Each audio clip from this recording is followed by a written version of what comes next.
Hi folks. Hopefully the third time's a charm here with this overdub of the pictures. But long time no see.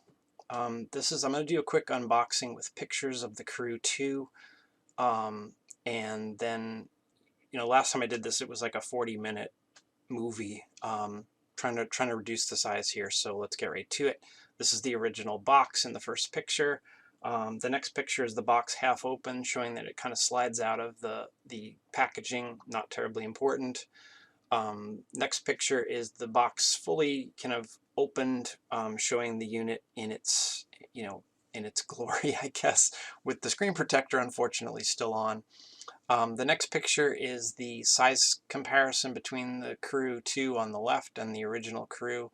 I probably should have had the screens on here, but um, what you're giving up, I guess, in screen real estate, you're probably making up for in weight and things like that. So um, the unit does feel quite a bit better in the hand. It just does feel more modern. The buttons aren't quite so exposed, although you lose a button, which is a little confusing. There's only 4 buttons instead of 5, and the positions of them have changed slightly. I was having a hard time actually kind of figuring out how to dim the screen or turn the screen off if you wanted to do that on a long ride. Apparently that's a button combo and not just a single button anymore like it used to be. So the next picture is the weight of the original Karoo, which comes in at 192 grams with both the lanyard and a SIM card in it.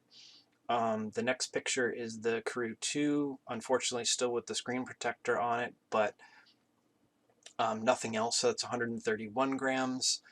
Then there's a picture of the Karoo 2 on. This is post-ride because I remembered to do it with the lanyard attached and the SIM card in. So that's, another 8 grams, however that breaks down between the SIM and the lanyard. I'm not really sure, but I'm guessing the lanyard's probably heavier than the SIM. But now there's the screen protector's gone. So you can figure it out for yourself. The next picture is the box contents, and that's kind of where things get a little more, complicated, or there's just a lot more pictures. Um, and I've sort of lost my Google Photos thing here, but up on the upper left is the new mount. So the unit kind of goes into the mount. I guess if you're looking at this picture, it would be vertically. You just kind of slide it down until it clicks and it locks into place. And there's a pretty good click when it does that. To unmount it or remove it from the mount, I guess I would recommend turning anti-clockwise or counterclockwise. And that does cause a little bit more concern because there's quite a crunch, and there's two positions for it. One is like almost like half unlocked, and then you have to go a little bit more, probably like so that the top of the unit is maybe in like the 10:30 position on a clock, sort of 10:30. And then it will kind of slide out, and you can kind of see this when we get to the back of the mount. It's sort of not really wedge shaped, but it's kind of oddly shaped. Um, I, I'm a little concerned about the longevity of this mounting system. I'm not sure how many mounts and unmounts or clicks and unclicks they did with it. Hopefully a lot, but I guess time will tell. It's the one like hardware piece that I guess I'm a little concerned about.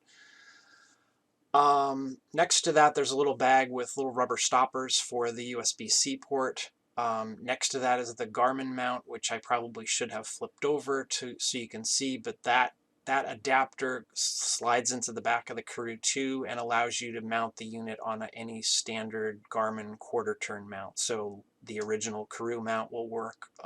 The second mounting system that Hammerhead sent with some of the replacement Karoos like I had will work, and anything by Barfly or probably even a Garmin mount will let you put that in there. So if you have multiple bikes but you don't want to buy multiple Karoo mounts, you can get away with it with that adapter. Above that is the lanyard that hadn't been attached yet. Next to that or below the lanyard is the USB-C cable, which is a pretty nice braided cable. Kudos that they're using USB-C. I'm probably not going to use that cable because I have tons of other USB-C cables for phones and GoPros and things like that. Below that is the box open with, you can see the Allen key in there, and that is a different size Allen key. I'm not sure what the size is, but the Allen key to mount the new handlebar mount is smaller than the previous mount, so you need to either have or find the other Allen key that you have to get the old Karoo mount off and get the new one on, which just took me a few minutes to find my set of Allen keys. If you own a bike, I'm sure you have a set of Allen keys. Next to that is the Karoo itself again, the Karoo 2 itself again, with the screen protector still on, and then next to that is the quote-unquote instruction manual, which was kind of useless. I didn't really go through it all that carefully, but just there's not a lot there. You're better off just turning the unit on.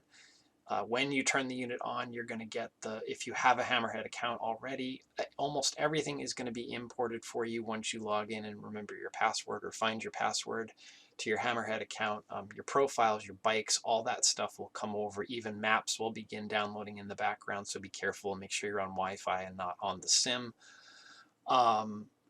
And then the only thing you'll have to do manually, I guess, is to add sensors once you get outside, and you'll see me go through that briefly when I switch over to the on-bike footage shortly.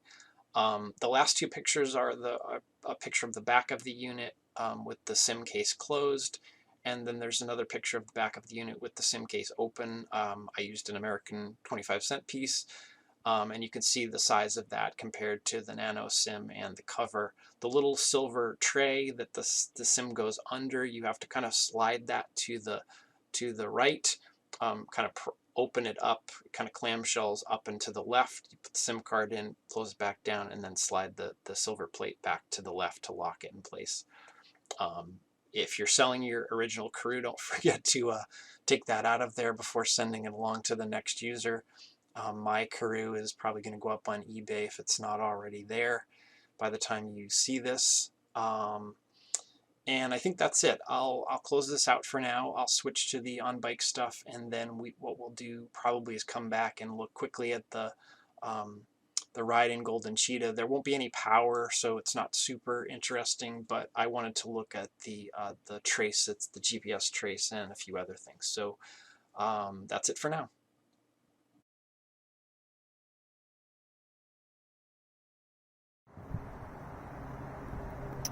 Hi folks, so we're out in the driveway getting ready to go out. Hopefully I've done an introduction already with some still shots of kind of the unboxing. I didn't figure you guys needed another 40-minute Karoo unboxing video, so just took a few still shots, and hopefully I've already introduced those weights and things like that. Anyway, getting ready to head out. I have a limited amount of time today to sneak in a ride, and I apologize for the shaky cell phone video. The GoPro wasn't charged. The Karoo wasn't supposed to show up until Thursday, but it arrived on the doorstep this morning, and it's a holiday here in the States.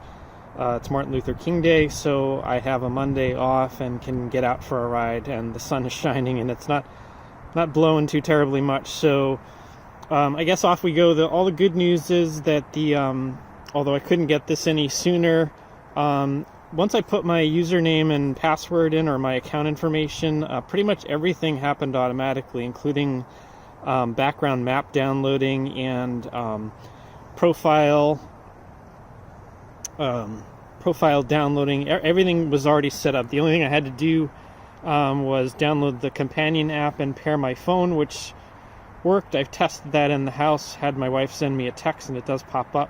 It does look like you have to be in ride for that to happen. I'm not sure if that's normal or not, but I've only had this about an hour, so size-wise, you can kind of see it on the handlebars.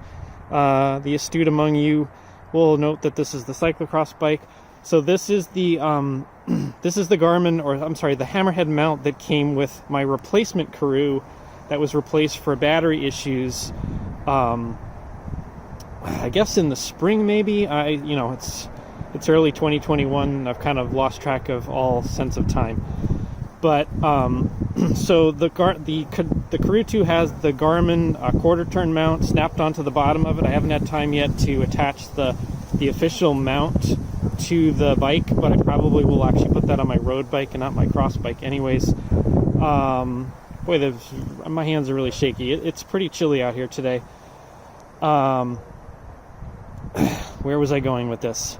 So it's the Hammerhead branded mount, not the other brand that came with the original Karoos. So quarter turn, it has the lanyard on it. I do have the SIM card in it, although I think my Freedom Pop account has been disconnected, or they basically put it in sleep if you don't use it. So I guess what we'll do is just head out. I'm going to do the typical, everything basically is the same, so I'm not going to belabor any of how you do all this, but because I've done it 1,000 times before. I don't believe this is the ATG software. I quickly checked the ATG forums, and they don't appear to be flinging the ATG software to the Karoo 2s right now, unless I misunderstood something. I'll check on that later. The only thing I haven't done is I haven't paired sensors. So let's see. It should see the heart rate strap and hopefully the cadence sensor. The bouncing and the chain noise is me trying to wake up the cadence sensor. There it is. So it looks like I can add both of those, which is good. That's all that should be there except for the onboard GPS, which did seem to be having a little problem finding me. So that looks all paired there. The phone is paired through the app, although I don't really expect anything to happen. The Karoo 2 obviously does have a beeper, and when I tested it indoors it seemed pretty loud. So we're going to do this. Oops, I meant to add a route. Okay, this is where my my limited recollection of how this thing works. What are we doing here? Profile sensor settings. Yeah, somewhere in here. Oh, doesn't seem to be. Oh, there we go. Sorry, wrong way. Well, this is taking. There we go. So these are all previous rides. I should probably get some of these out of here. Somewhere down in here is my route test, which is about as much as I can handle right now with my current fitness. So we'll try to run this. I believe this doesn't start from my driveway. I believe this starts down the street a little ways, and it also ends a little ways from home. So it's a slightly longer ride than this, but so I'm not sure. It does look like it's picking up heart rate. Obviously, I'm not spinning the crank, and now I'm spinning it backwards while stationary. So, well, it does seem to be sensing that. So even though it's a different cadence sensor, it's still picking that up. Or I'm sorry, it's a different Karoo. It still knows cadence is cadence. Everything else on here is pretty normal. There's not a lot in here. I only have a heart rate strap, so there's no power. It does seem to have found me now, so it knows where I am. So I'm going to put my gloves on, and we're going to get started before I freeze to death.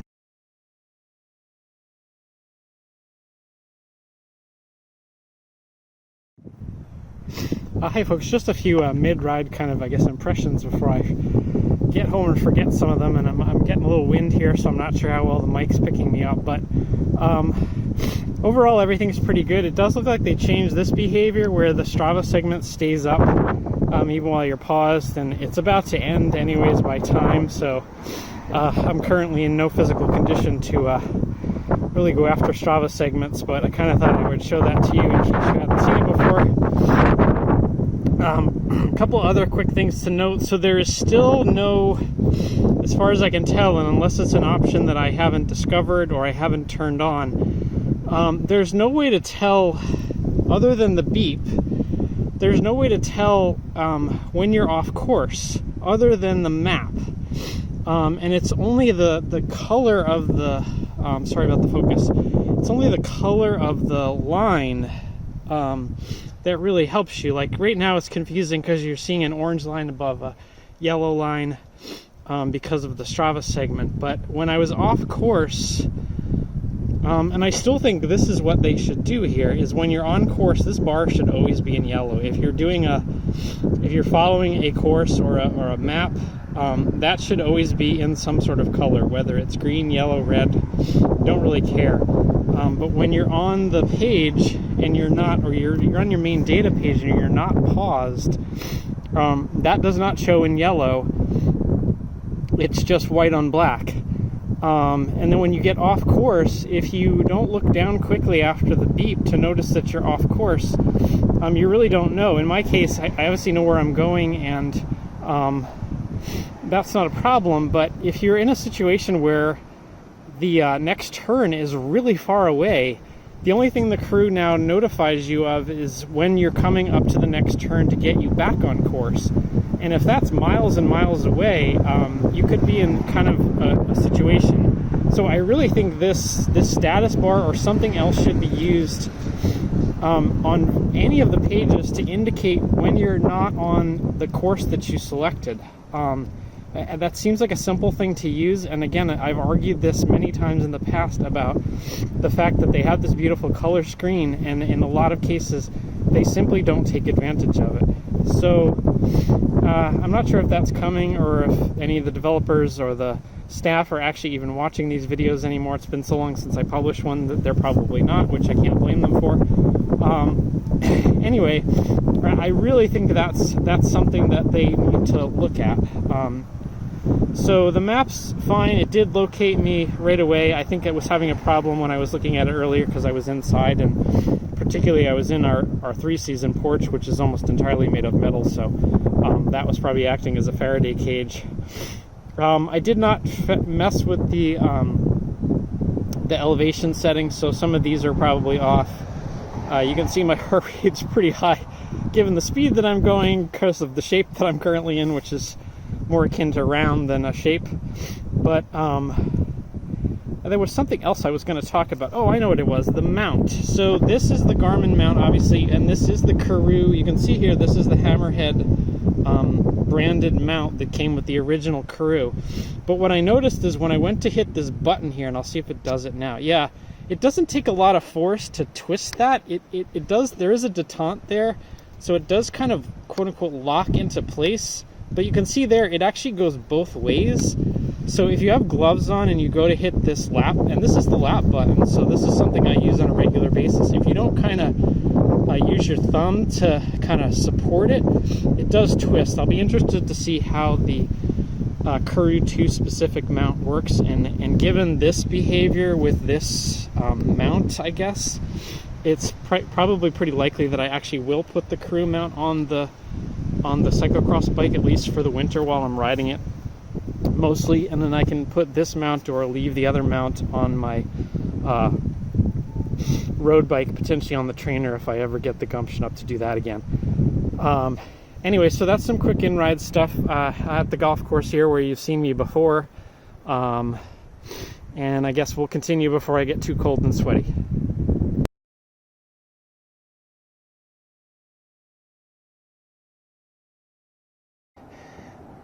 Because the Karoo, I think right now is, or the software, passing car, is doing such a good job quickly rerouting, the beep and the rerouting notification on the bottom of the screen appears very, very briefly.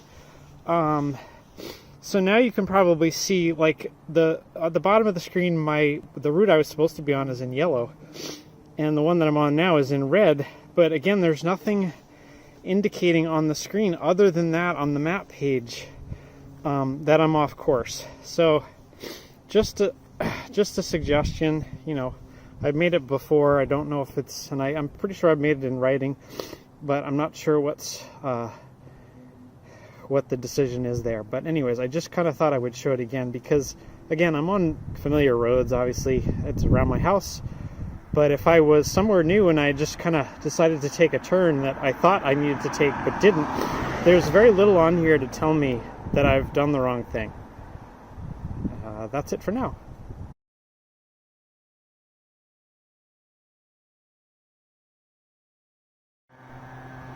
So back home in the driveway, just a quick summary, I guess. I think probably what I'll do is I'll download this, and for a change I'll put it into Golden Cheetah or maybe just Strava and look at the GPS track. I don't anticipate there's going to be any problems.